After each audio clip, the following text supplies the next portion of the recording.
सरकार के कुर्सी हिलायो जी अलबेला नेता आयो जी मोदी जी के कुर्सी हिलायो जी आज काम परिवार में अलबेला नेता आयो जी।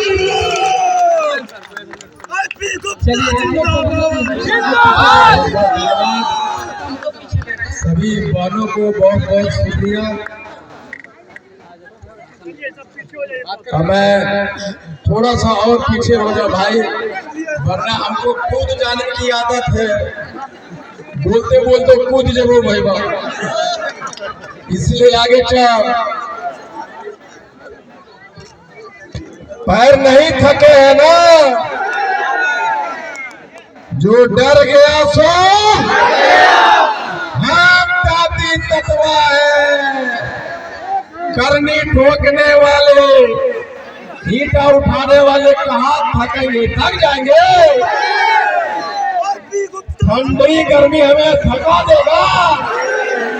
इससे पहले कि मैं अपनी बात रखूं, मैं चाहता हूं अखिल भारतीय पान महासंघ के प्रदेश अध्यक्ष हमारे बड़े भाई 2016 से मेरे साथ कदम ताल करते हुए भाई, अभी भी पीछे साइड रहने की आवश्यकता है।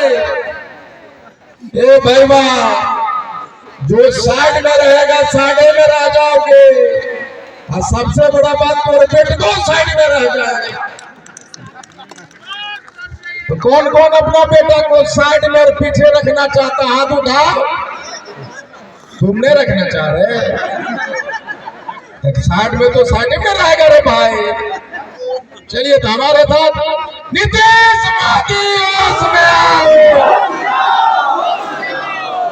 ये मुंगेर वाला का दम नहीं है भाई।